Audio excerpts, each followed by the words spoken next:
Good morning mga kasimpleng buhay. So karon atong adton ang atong baol isa sa dumuyog. So mananom na pud taglubi. Mao ni. Ayan. So challenge nako sa mga dili minyo diha. Ayaw sa jud mo pag huna-huna magminyo. Kay dili sayon. Pero mas lisod ning dalan no. Ayan, masayon ang magminyo. Mong pagminyo na mo. Dalan lay resort dili ang paningkamot. Ayan, so dili sayo no. So tanaw na ko atong brother karon kay siya akong padadon sa motor kay pahaway sa ta. Ayan, so padulong day mi ani sa dumuyog. Ayan, so mo ni mga busing. So drive na si brother tanawa ligid tuyok oh halong. Ayan,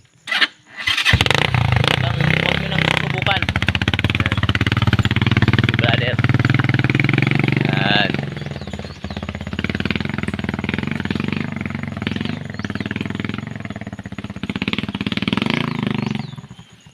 So mo ni siya no, ning reklamo siya kay dandog daw kayo maot sa paging dalan. Ayan, atong motor dito nga tanawa. Ayan, so grabe na mga pagdalan. Ayan, pero iyakang yakan na.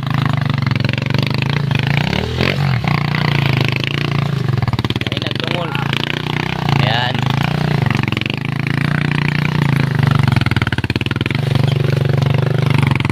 so ayun mga busing, kayang kaya ni brother. Yung tuwa na. Good morning mga kasimpleng buhay. So dito dumating na kami sa aming pangayan. So kailangan pala namin badbadin yung karga namin dahil mukhang malisod yung dalan dito. Ayan, so mamaya pipisanin namin yan. So tingnan natin yung dalan, bibiyanin namin. So kung makita nyo ngayon, ito yung dalan na bibiyanan namin. So ayan, so dito kami dadaan. So kailangan naming tanggalin yung karga namin dahil hindi na mabibiyanan ng motor dito. Ayan.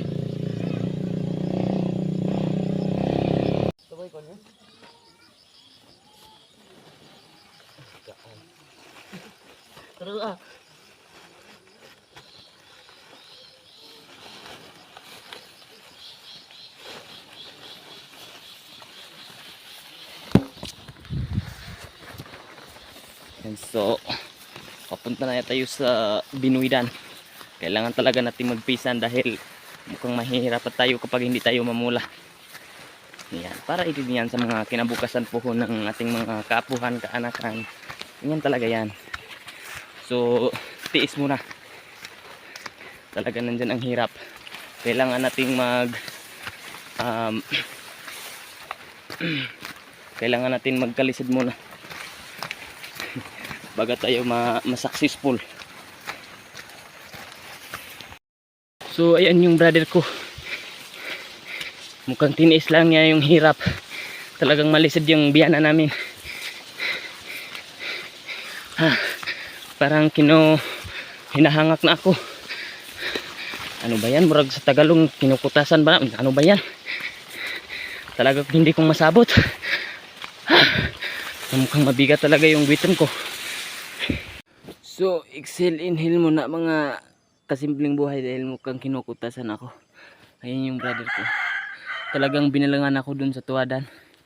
Ayan yung niyog na dinadala namin padulong sa aming binalan. So talagang mahirap na akong gumina dahil sobrang sakit ng pusong ko. So good morning mga kasimpleng buhay. So dumating na kami dito sa aming binalan, exact location nga yung coconut farm. So andito na, so makikita nyo yung mga coconut pikat namin dyan. Mukhang maliliit pa at saka kailangan ng abunuhan. At saka yung kuan lang namin pimula to yung last year. So ito na yung impact niya. Ayan, so makikita nyo yan dyan. Doon pa yan sa Dibaloy, kabilang bundok. At saka dito banda papunta rin yun doon sa Dibaloy. So makikita nyo yan, malaki-laki na. At saka mukhang ano na, madami-dami na yung sigbat. Kailangan na talaga nating isprihan. So may dinala pala ako dito na medisina para pang spray. So hindi tayo ang mag-i-spray dito, yung tao, may tao akong kasaligan din eh. Alay sila yung patatrabahoin natin, tapos susulan din natin siyempre. Ayan, so makikita nyo, ayan yung brother ko, dahil habang nagbablog ako at tinatawanan ako dahil hindi ako marunong magtalagog. Ay talaga ganyan naman ng mga subani, hindi masyado magaling, pero may natutunan din. So ayan, ipakita ko lang sa inyo yung kaunting kaunting binalan. So yung nyug pa lang dinadala namin kanina, iniwanan lang namin dun sa bahay na pinagkatiwalaan namin dito. Tapos sila na yung mamumula din eh. Tapos kami, ay siyempre pauwi na kami. Ayan, so pauli na kami sa sindangan na po din eh. So update after 1 month. So babalikan tayo din yung mga trabaho, tingnan natin kung malangas ba or talagang hindi masalap. Yun lang, simple. Ayan mga kasimpleng buhay, pauwi na kami.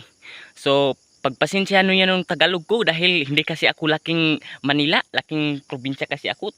Dito sa amin meron kaming tinatawag na tribal. So yung tribal ko ay subanin. So piyagan daw diglonan tano. So dalag soban makasabot sobanan. Piyak si Salam. Ayan. Talagang nahihirapan akong magtalagog eh. Kunti lang yung nahibalaan ko.